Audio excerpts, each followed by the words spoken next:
ఓం నమః పార్వతీపతయే హర హర మహాదేవ శంభో శంకర. అందరికీ శివరాత్రి శుభాకాంక్షలు. క్రికెట్ యుద్ధం ఈరోజు రాత్రి జరగబోతోంది. మరి భారత్ పాకిస్తాన్ మ్యాచ్ ఎవరు గెలుస్తారు అంటే ఆబ్వియస్ గా మన భారత జట్టు గెలవాలి.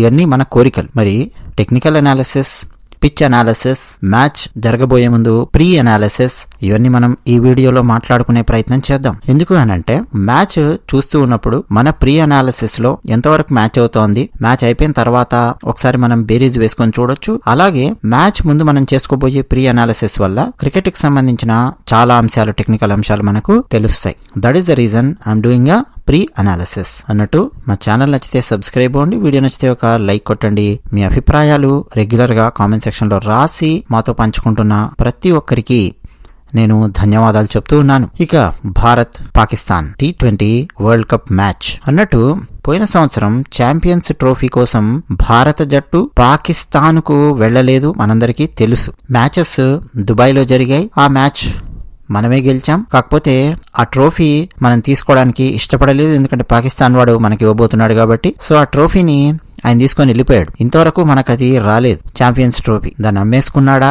తాకట్టు పెట్టుకున్నాడా మనకు తెలియదు. అసలు సిగ్గుంటే ఆ ట్రోఫీని మనకు ఈ పాటికే పంపించి ఉండాలి. ఇప్పుడు ఈ టోర్నీలో కొలంబోలో మ్యాచ్ జరగబోతోంది. అసలు ఫస్ట్ జరుగుతుందా లేదా అన్న ఒక డౌట్ ఉందండి. ఎందుకంటే 70% ప్రెడిక్షన్ ఈరోజు కొలంబోలో రెయిన్ పడుతుంది అని. సో మ్యాచ్ టైంలో గనక వర్షం పడి అంతరాయం కలిగితే శ్రీలంక క్రికెట్ బోర్డుకు చాలా నష్టం వస్తుంది. అలాగే ప్రేక్షకులు కూడా చాలా నిరాశకు లోనవుతారు. ఎందుకంటే భారత్ పాక్ మ్యాచ్ ఉంది అనగానే ఎన్ని పనులున్నా సరే అన్ని పక్కన పెట్టి మరీ టీవీల ముందు కూర్చుంటారు ప్రేక్షకులు. టీవీల ముందు కూర్చోకపోయినా ఏం జరిగింది, ఏం జరుగుతోంది అని చెప్పి ఆసక్తికరంగా తెలుసుకుంటూ ఉంటారు. మరి వరుణ దేవుడు కరుణిస్తాడా లేదా అన్నది ఇక్కడ ఒక పెద్ద ప్రశ్న.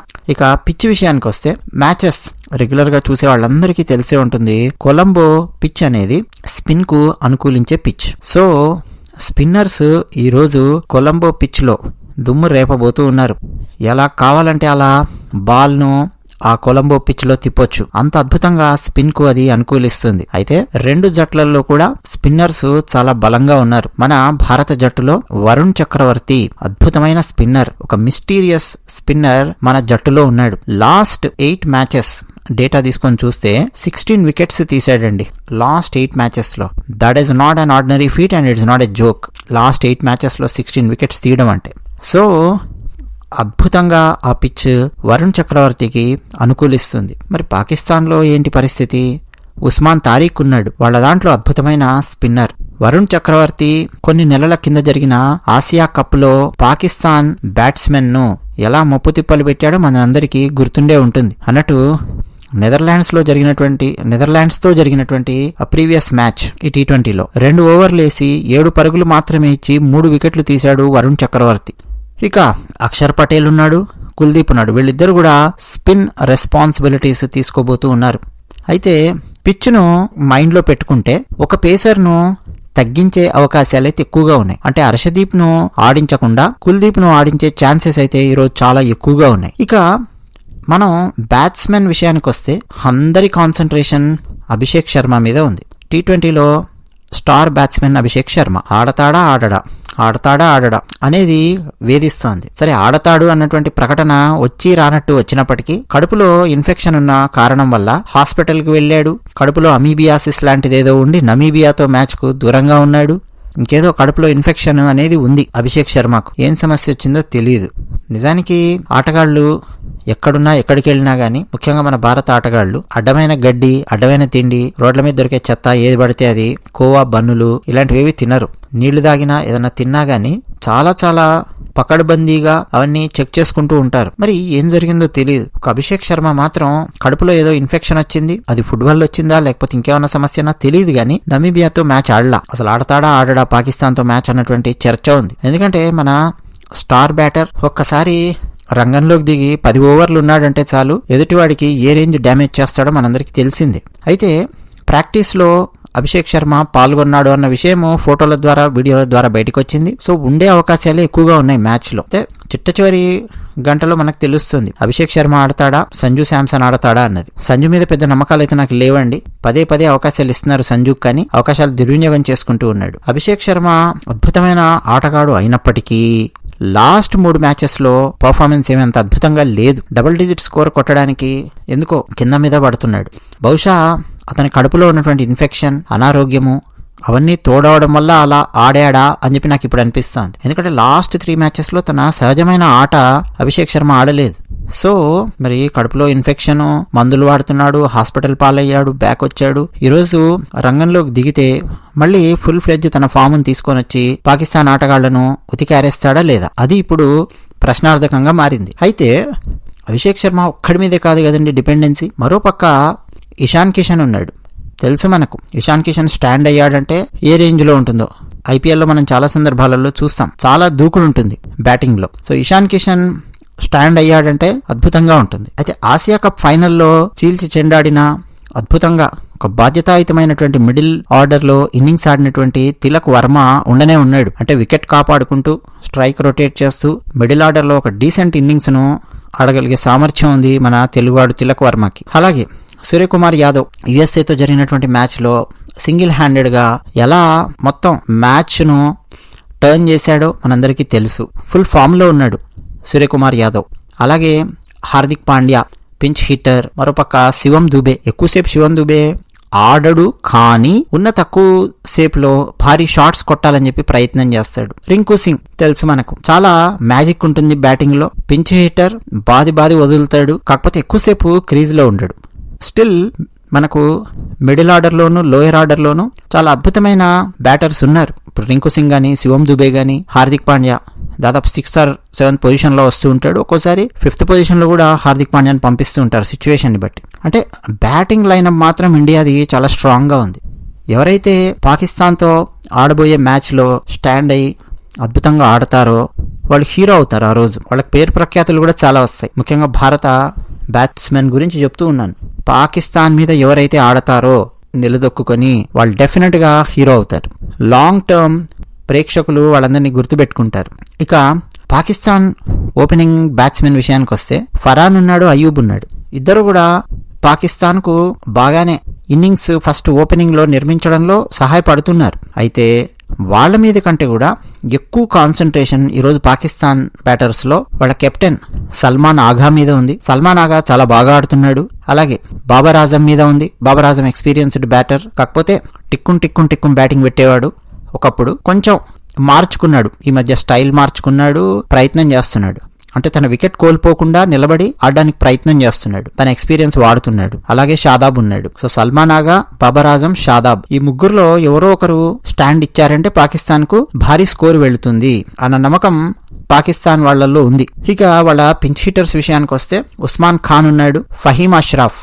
వీళ్ళిద్దరూ పించ్ హిట్టర్స్. తక్కువ బాల్స్ లో ఎక్కువ రన్స్ కొట్టడము, ఎక్కువ డ్యామేజ్ చేయడము అన్నది వీళ్ళిద్దరి ఎక్స్పీరియన్స్ లో మనకు కనిపిస్తుంది. అయితే మన బౌలర్స్ లో ఈరోజు ప్రధానమైనటువంటి బౌలర్ పేసర్ అయినటువంటి బుమ్రా ఎక్కువ వికెట్లు తీస్తాడా లేదా మనం చెప్పలేం గాని, అతనికి తోడు అయితే హార్దిక్ పాండ్యా, శివం దుబే వీళ్ళిద్దరూ రంగంలోకి దిగుతారు. అయితే ఓవరాల్ గా కాన్సన్ట్రేషన్ మాత్రం వరుణ్ చక్రవర్తి మీద ఉంటుంది బౌలింగ్ లో. పాకిస్తాన్ లో ఉస్మాన్ తారిక్ మీద ఉంటుంది. ఉస్మాన్ తారిక్ బౌలింగ్ ని చాలా జాగ్రత్తగా మన బ్యాటర్స్ ఆడాల్సినటువంటి అవసరం ఉంది. ఎందుకంటే ఉస్మాన్ తారిక్ బౌలింగ్ వేసేటప్పుడు చాలా సందర్భాల్లో గమనిస్తే 1 సెకను లేదా అర సెకను ఆగి బౌలింగ్ చేస్తూ ఉంటాడు. అంటే ఒక విచిత్రమైన టెక్నిక్ ను ఉస్మాన్ తారిక్ ఉపయోగిస్తూ ఉంటాడు. ఆ స్టైల్ వల్ల చాలా మంది బ్యాటర్స్ ఆ బాల్ ని అంచనా వేయడంలో, ఎలా ఆడాలో డెసిషన్ తీసుకోవడంలో కొంచెం కన్ఫ్యూజన్ కు లోనవుతూ ఉంటారు, అవుట్ అవుతూ ఉంటారు. ఆ టెక్నిక్ ఉస్మాన్ తారిక్ వాడుతూ ఉంటాడు. సో అందువల్ల ఉస్మాన్ తారిక్ బౌలింగే ఈరోజు చాలా కీలకం పాకిస్తాన్ కు. ఇక అంతకుముందు చాలా ఓవర్ యాక్షన్ చేసిన అబ్రార్ ఉన్నాడు. వాడు 1 వికెట్ పడితే 10 వికెట్లు పడినట్టు కటింగ్ ఇస్తూ ఉంటాడు. బట్ బౌలింగ్ విషయానికి వస్తే మంచి బౌలర్ అబ్రార్ వాళ్లకు. అలాగే షాదాబ్ ఖాన్ పెద్ద ఓవర్ యాక్షన్ చేయడు, బట్ ఆల్రౌండర్. అలాగే సయీం అయ్యూబ్ ఉన్నాడు. వీళ్ళందరండి స్పిన్నర్స్. అంటే పాకిస్తాన్ దాదాపు 4 స్పిన్నర్స్ తో దిగేలాగా మనకు కనిపిస్తోంది. నిజానికి వాళ్లకు ఇంకో స్పిన్నర్ ఉన్నాడు నవాజ్. అతను కాకుండా షహీన్ అఫ్రీది దిగుతాడు. అలాగే ఒక పేసర్ ని రంగంలోకి దింపాలి అని చెప్పి ప్రయత్నం చేస్తుంది పాకిస్తాన్. సల్మాన్ మీర్జా పేరు ఇప్పటికే బయటకు వచ్చింది. సో ఫైనల్ గా ఎవరు దిగుతారు అనేది నాకు కూడా చాలా ఇంట్రెస్టింగ్ గా ఉంది. అయితే షేక్ హ్యాండ్ విషయంలో మళ్ళా భారత్ పాకిస్తాన్ రెండింటి మధ్య చర్చ జరుగుతోంది. టాస్ అయిన తర్వాత షేక్ హ్యాండ్ ఇచ్చుకుంటారా లేదా అన్నది. ఎందుకంటే పహల్గామ్ ఉగ్రదాడి తర్వాత రెండు దేశాలలో ఉద్రిక్త వాతావరణం నెలకొని ఉంది. ఆసియా కప్ లో సూర్యకుమార్ యాదవ్ అలాగే మిగతా భారత ఆటగాళ్లు ఎవరూ కూడా పాకిస్తాన్ ఆటగాళ్లతో చేతులు కలపలేదు, షేక్ హ్యాండ్ ఇవ్వలేదు. దాని మీద పాకిస్తాన్ జట్టు చాలా పెద్ద గోలగోల చేసింది. అయితే మన టీమిండియా కేర్ చేయలేదు. జస్ట్ నెల క్రితం అండర్-19 భారత జట్టు అండర్-19 వాళ్ళు అంటే సూర్య వైభవ్, సూర్యవంశీ అండ్ కో వాళ్ళందరూ అండి అండర్-19 ఆటగాళ్లు. వాళ్ళు కూడా మన సీనియర్ ఆటగాళ్లను చూసి నేర్చుకుని షేక్ హ్యాండ్ ఇవ్వడం మానేశారు పాకిస్తాన్ వాళ్లకు. సో ఈ రోజు షేక్ హ్యాండ్ ఇచ్చుకుంటారా ఇవ్వరా అనేది పెద్ద చర్చగా ఉంది. ఎందుకంటే ఫస్ట్ పాకిస్తాన్ ఈ మ్యాచ్ ను బహిష్కరిస్తున్నామని చెప్పారు, తర్వాత మళ్ళా వెనక్కి తగ్గారు, యూటర్న్ తీసుకున్నారు. అయితే ఐసీసీకి కంప్లైంట్ వాయిస్ లో చెప్పారు, మాకు షేక్ హ్యాండ్ ఇవ్వట్లేదు, భారత ఆటగాళ్లు మాకు షేక్ హ్యాండ్ ఇచ్చేలా చూడండి అని. సూర్యకుమార్ యాదవ్ ను ఇప్పటికే ఒక జర్నలిస్ట్ అడిగాడు షేక్ హ్యాండ్ ఇస్తారా ఇవ్వరా అని. అయితే సూర్యకుమార్ యాదవ్ ఇస్తాము అని చెప్పకుండా ఇవ్వము అని చెప్పకుండా చాలా తెలివిగా క్వశ్చన్ ని పక్కనకు డైవర్ట్ చేస్తూ ఏం ఆన్సర్ ఇచ్చాడంటే, టైం ఉంది కదా, 24 hours ఉంది కదా ఇంకా టైము, మీరు ఈ క్వశ్చన్ అడుగుతున్న టైంకి వెయిట్ చేయండి, మేము ఇక్కడికి వచ్చింది క్రికెట్ ఆడడానికి, అద్భుతమైన క్రికెట్ ఆడే ప్రయత్నం మేము చేస్తాం, మంచిగా తిండి తినండి, నిద్రపోండి, ఏం చేయాలనేది రేపు డిసైడ్ చేస్తాం అని చెప్పేసి క్లోజ్ చేశాడు. అంటే షేక్ హ్యాండ్ ఇస్తారా ఇవ్వరా అనేది సూర్యకుమార్ యాదవ్ కూడా కరాఖండితంగా చెప్పలేదు. బట్ ఆల్రెడీ భారత జట్టు ఏదో ప్లాన్ చేసుకుంది ఇవ్వాలా వద్దా అన్నది. అయితే పాకిస్తాన్ జట్టు కెప్టెన్ సల్మాన్ ఆగా షేక్ హ్యాండ్ గురించి మాట్లాడుతూ, ఇంకా షేక్ హ్యాండ్ గురించి మేము ఇప్పుడే ఏం చెప్పలేము, భారత జట్టు ఆటగాళ్లు షేక్ హ్యాండ్ ఇవ్వడానికి ముందుకొస్తే తప్పకుండా మేము కూడా షేక్ హ్యాండ్ ఇస్తాము అని చెప్పి ఆయన ఓపెన్ అయ్యాడనమాట. అంటే పాక్ ఆటగాళ్లకు వాళ్ళ ప్రభుత్వం చెప్పి పంపించింది, భారత జట్టు ఆటగాళ్లు గనక షేక్ హ్యాండ్ ఇవ్వడానికి చెయ్యి ముందుకు పెడితే మీరు షేక్ హ్యాండ్ ఇవ్వండి, షేక్ హ్యాండ్ రిజెక్ట్ చేయకండి అని చెప్పింది. అంటే బాధ్యత మన భారత జట్టు ఆటగాళ్ల మీద పెట్టింది. భారత జట్టు ఆటగాళ్లు షేక్ హ్యాండ్ ఇవ్వలేదనుకోండి, డిసైడ్ అయ్యారనుకోండి ఇవ్వకూడదు అని చెప్పి, దట్స్ ఇట్, షేక్ హ్యాండ్ ఉండదు. మన వాళ్ళు డిసైడ్ అయితేనే షేక్ హ్యాండ్ అనేది ఉంటుంది. ఇది మనకు పక్కాగా అర్థం అవుతోంది. అయితే అభిషేక్ శర్మ గురించి కూడా సల్మాన్ ఆగా ప్రత్యేకంగా మాట్లాడాడు. Team India opener Abhishek Sharma health బాగాలేదు అన్నది మాకు తెలిసింది, అతను కోలుకోవాలి, మ్యాచ్ లో అతను ఉండాలి, ఆడతాడు అని చెప్పి మేము ఆశిస్తూ ఉన్నాము. ఎందుకంటే బోత్ సైడ్స్ అత్యుత్తమమైన ఆటగాళ్లు ఉండాలి అని చెప్పి మేము కోరుకుంటాము. టాస్ గురించి ప్రత్యేకంగా డిస్కస్ చేయాల్సిన అవసరం ఏం లేదు. మ్యాచ్ రిజల్ట్ ను టాస్ ఏమీ డిసైడ్ చేయదు, ఎవరు మంచి క్రికెట్ ఆడితే వాళ్ళదే విజయము, ఆట ప్రధానము, టాస్ కాదు.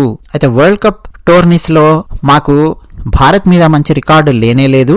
అయితే చరిత్రను వెనక్కి వెళ్లి మేము మార్చలేము, బట్ ఈసారి తప్పకుండా మేము మెరుగైన ప్రదర్శన చేయడానికైతే ప్రయత్నం చేస్తాము. జట్టులో ఉన్న ప్రతి ఒక్కరూ కీలక పాత్ర పోషించడానికి సిద్ధంగా ఉన్నారు అని చెప్పి సల్మాన్ ఆగా పాకిస్తాన్ జట్టు కెప్టెన్ ఆయన మాట్లాడాడు. సో ఓవరాల్ గా అండి మన భారత జట్టు వైపు నుంచి నా ఎక్స్పెక్టేషన్ ఏంటంటే సూర్యకుమార్ యాదవ్, అక్షర్ పటేల్, అభిషేక్ శర్మ, హర్షదీప్ సింగ్ కాకుండా ఇంకొక స్పిన్నర్ ని దింపుతారు.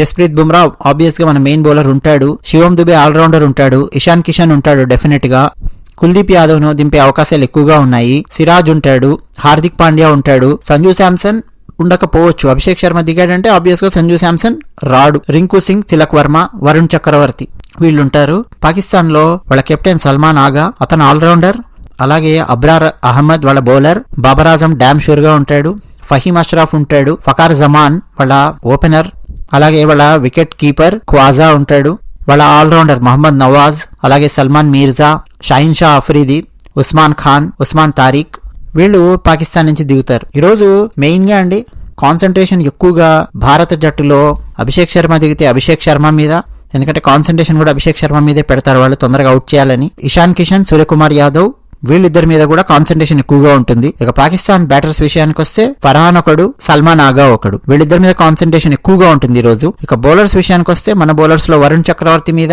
కాన్సన్ట్రేషన్ ఎక్కువగా ఉంటుంది. మరి హర్షదీప్ సింగ్ ని దింపరు అనేది నేను అనుకుంటున్నాను.